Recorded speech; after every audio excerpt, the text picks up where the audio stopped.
नमस्कार। तो आज हम बात करेंगे कि क्रोनिक किडनी डिजीज क्या है और क्रोनिक डिजीज को हम कैसे डायग्नोज करते हैं। क्रोनिक किडनी डिजीज का मतलब है कि किडनी का धीरे धीरे धीरे धीरे फेल होना, जो कि कई समय में महीनों में होता है।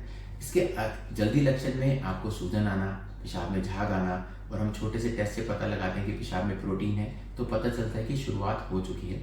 सबसे कॉमन कारण जो क्रोनिक किडनी डिजीज के हैं वो है डायबिटीज, जो कि ऑल ओवर वर्ल्ड ये सबसे कॉमन है। फिर ब्लड प्रेशर, फिर बार बार किडनियों के स्टोन या बार बार स्टोन की सर्जरियां हुई तो वो परमानेंट किडनी में डैमेज छोड़ती हैं, जिससे की वजह से आप क्रोनिक किडनी डिजीज की तरफ जाते हैं। पेशाब में अगर रुकावट बहुत सालों तक रहे, वो भी आगे ले जाके बैक प्रेशर से किडनी डैमेज करती है और क्रोनिक किडनी डिजीज की तरफ ले जाती है। प्लस अगर आपको बार बार किडनियों में इन्फेक्शन हुए तो भी ये एक कारण देखा गया कि इसकी वजह से भी किडनी कभी कभी परमानेंट डैमेज में जाती है। कुछ पेन किलर्स जैसे कि आपने लिए और आप कई सालों तक इस्तेमाल करते रहे, जो कि एनसेड्स ग्रुप हम उन्हें बोलते हैं, जैसे कि बहुत सारे ऐसे आप over the use counter drug करते हैं जो आप कभी घुटने के दर्द के लिए, कभी बैक के लिए लेते हैं। अगर अधिक सेवन में वो बहुत समय तक लें तो वो भी किडनी को कभी कभी परमानेंट डैमेज की तरफ ले जाता है। तो ये प्रमुख कारण है।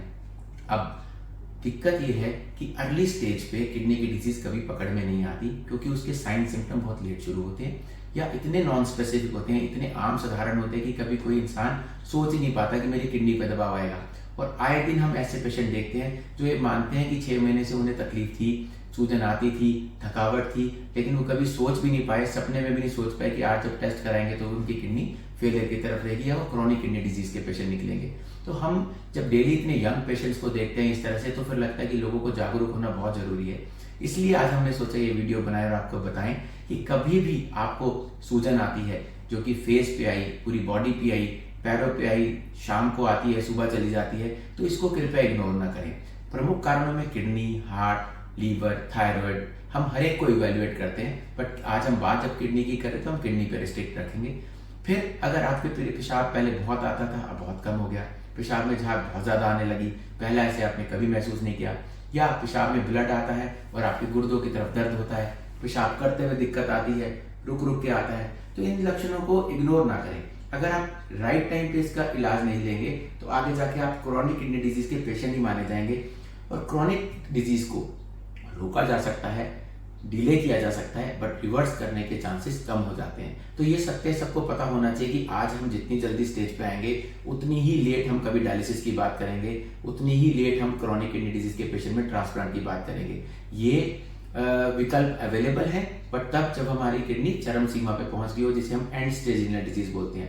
क्रोनिक किडनी डिजीज की भी स्टेजेस होती हैं, हम स्टेज वाइज ट्रीटमेंट करते जाते हैं, और ये भी देखा है कि जैसे जैसे स्टेज बढ़ती है आपका ब्लड प्रेशर बढ़ने लगता है, आपको एनीमिया होने लगता है, आप जल्दी थकने लगते हैं, हमें खून जो हेमोग्लोबिन है वो गिरने लगता है, उसके कुछ इंजेक्शन शुरू करने पड़ते हैं। तो ये सब टाइमली मैनेजमेंट के साथ देखा गया। प्लस आज हम जिस एरा में हैं तो एटलीस्ट हम पिछले 10 साल से बहुत बेहतर सिचुएशन में हैं कि हम क्रोनिक किडनी डिजीज पेशेंट को एक क्वालिटी लाइफ दे पाते हैं, दे सकते हैं दवाइयों के माध्यम से। और उन्हें हमेशा बोलते हैं कि अभी डायलिसिस की बात ना करें, अभी आप ट्रांसप्लांट की बात ना करें, अभी हम दवाइयों पे चलेंगे और दवाइयों से ही इनको रोकने की कोशिश करेंगे, ताकि आप एक क्वालिटी लाइफ जिए।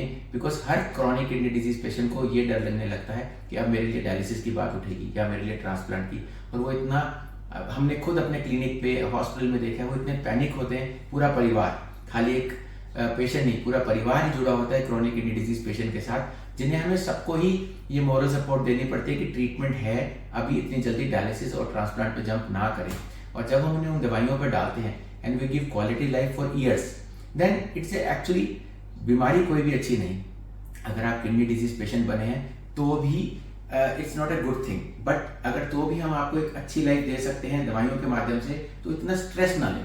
स्ट्रेस खुद अपने आप में ब्लड प्रेशर बढ़ाता है, फिर वो ब्लड प्रेशर से फिर किडनी पे प्रभाव आता है। तो इसलिए जब हम एक टाइमली मैनेजमेंट करेंगे तो हम अपने आप को दवाइयों के माध्यम से बहुत अच्छा चला सकते हैं। और इसलिए जब आपको किडनी पे तकलीफ आए तो आप एक बार किडनी स्पेशलिस्ट से जरूर मिलें। भले ही आप ब्लड प्रेशर, शुगर को आप अपने फिजिशियन को फॉलो करते हैं, बट 3 महीने में एक बार तो आप एक बार नेफ्रोलॉजिस्ट से जरूर मिले कि आप कौन सी स्टेज पे हैं, क्या कोई और दवाइयाँ एग्जिस्ट करती हैं, प्लस क्या डाइट चाहिए। हम धीरे धीरे डाइट पे भी एक नया वीडियो बनाएंगे, और मैं चाहता हूँ कि ये डाइट की अवेयरनेस जितने मेरे किडनी पेशेंट्स हैं, एक बार हम डायलिसिस पेशेंट्स को अवेयर करें, और एक बार जो डायलिसिस पे नहीं है उनको अवेयर करें कि डाइट का कितना इंपॉर्टेंट रोल है। बहुत डरना भी नहीं है और बहुत कॉशियस भी रहना है। जबकि हमें जो देखने को मिलता है या तो पेशेंट सब कुछ छोड़ देता है खाना या वो सब कुछ खाना चाहता है। तो इसके बीच का रास्ता सबसे सहज और अच्छा है जिससे हम आपको एक अच्छी लाइफ दे पाएं।